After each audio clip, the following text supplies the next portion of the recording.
Okay, for our last video of this section on combinations, we're going to take a bit of a right turn here. It's going to start off similar, but then we're going to learn something new but very much related to combinations. Let's start off by answering this question. How many subsets does this set have? It has 4 elements, and it says to write them out. So let's write them out, and then we'll count them. So what's the easiest way to count the number of subsets? You could take 2 elements, 0 elements, 4 elements, 3 elements, 1 element. Let's go in order. So I'm going to say size 0. How many subsets have 0 elements? Well, there's only one. It's the empty set. You can write it like this, or you could write it like that, either way. I'll scratch one of them out. I'll scratch that out. I usually write it like that symbol. It's a set that contains no elements. And remember, that's a subset of every set. Now let's move on to size 1. Well, that means we've got D, E, F, and G. Little messy there. I'm putting them in squiggly brackets because they're sets. All right, let's move on to size 2. DE, DF, and you don't have to write them in this order, but I'm trying to go in a methodical way. DE, DF, and then DG. And then EF, EG,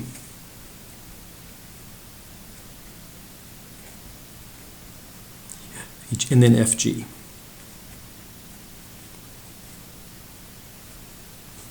Okay, size 3. Size 3 is going to be DEF, DEG, DEF, DEG, DFG,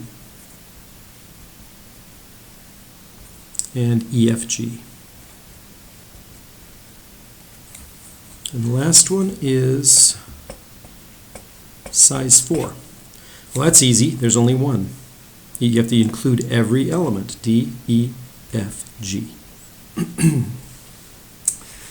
All right, so let's note the number of each, the number of subsets of size 1, 1. Sorry, size 0 is 1, that's the empty set. Size 1 was 4. Size 2 is 6. Size 3 is back to 4. And then 1.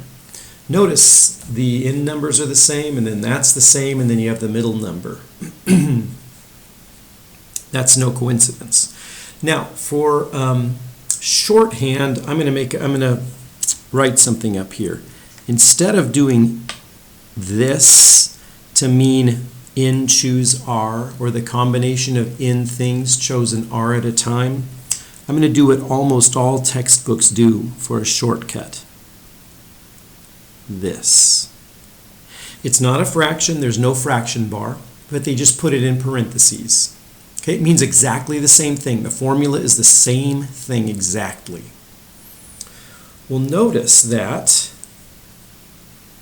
this is 4 choose 0.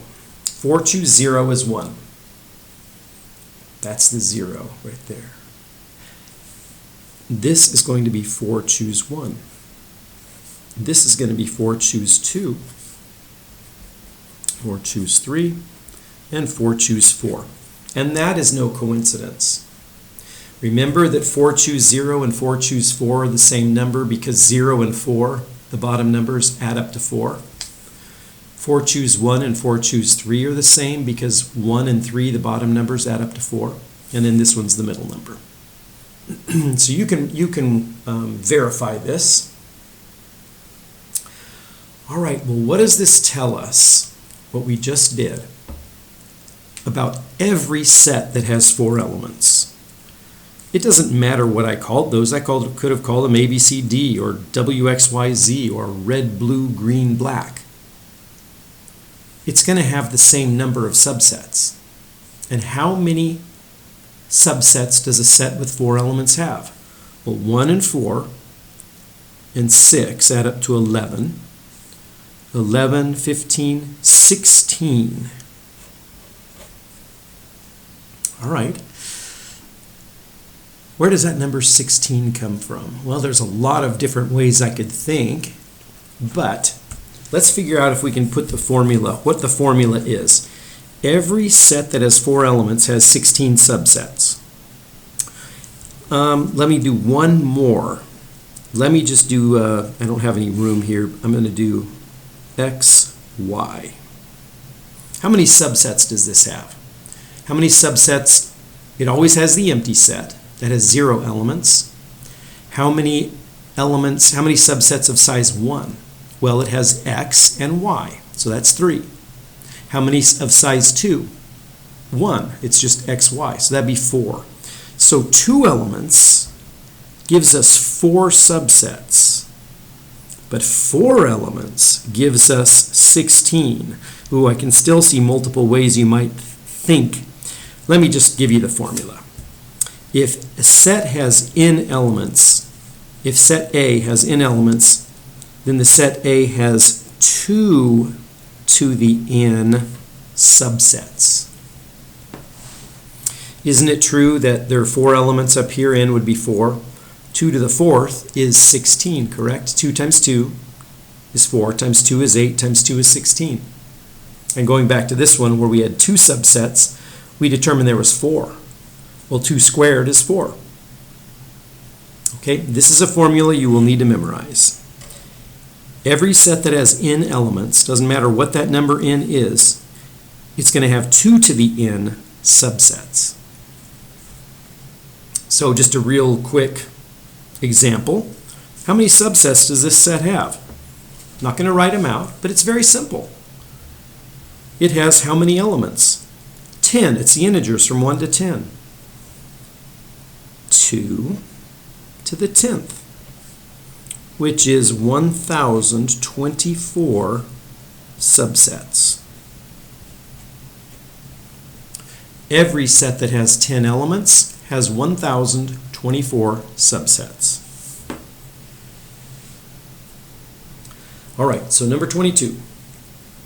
Recall from above that the number of subsets that this guy has, we did it up here, same set, D, E, F, G. It doesn't matter, it just has 4 elements in it. That's all that matters. How many elements have size 0? How many subsets of size 0? 1.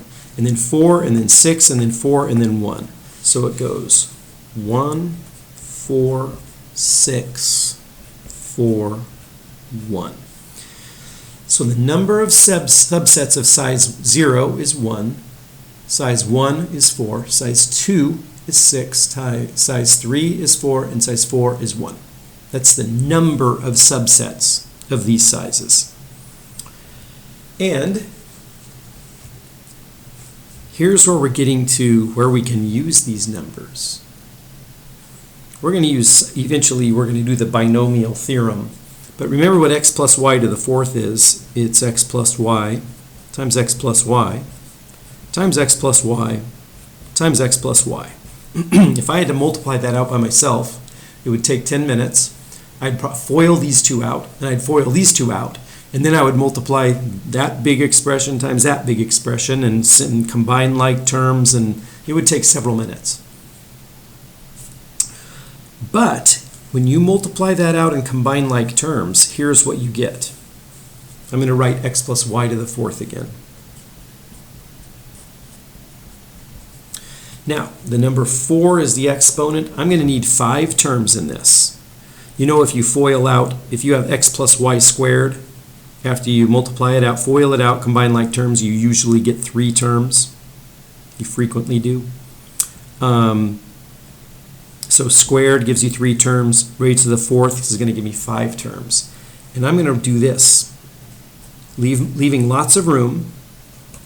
I'm going to write xy 5 times. These are all going to be added together, but I need exponents and coefficients. The first term is going to be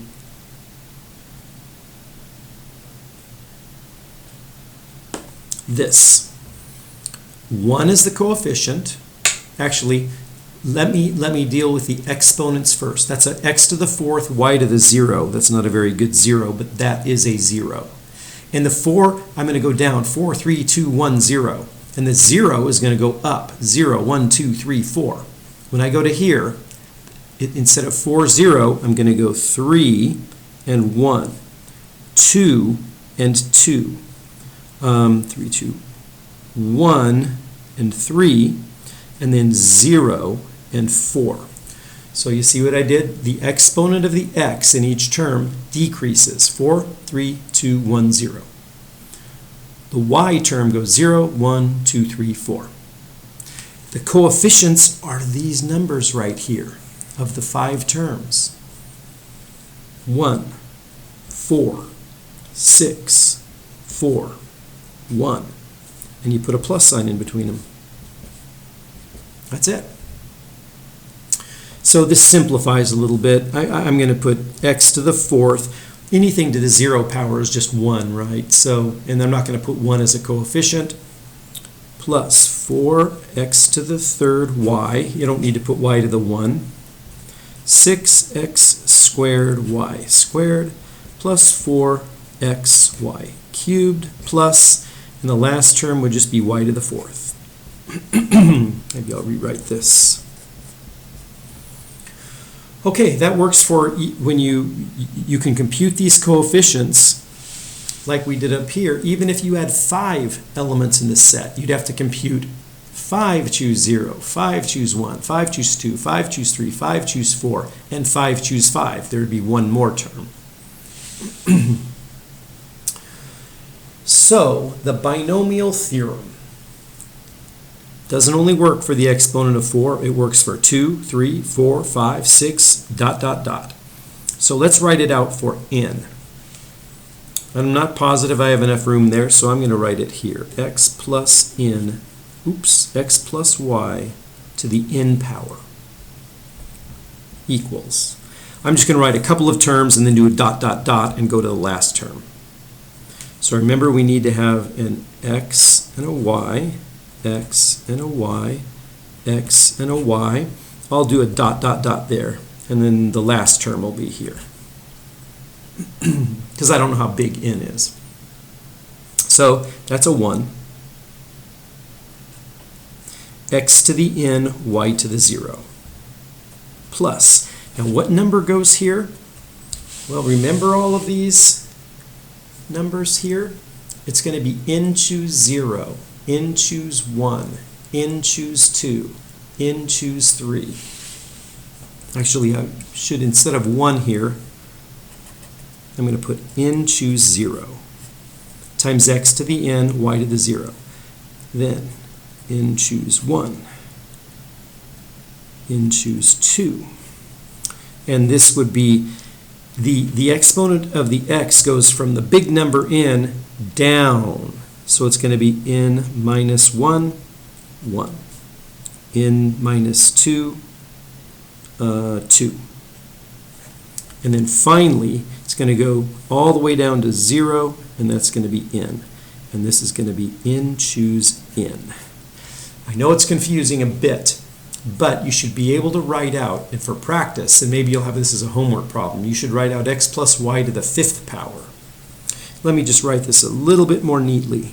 X plus y to the n is equal to n choose 0, which is 1, x to the n.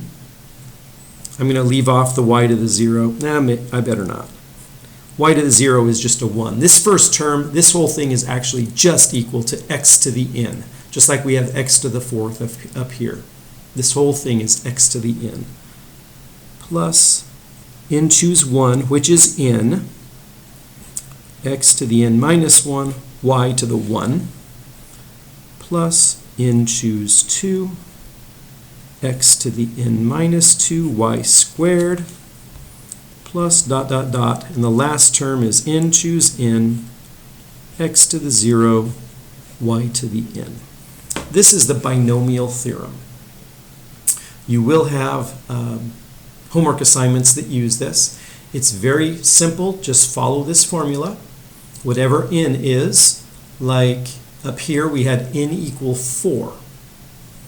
So the first term is x to the 4th, where we have x to the n here.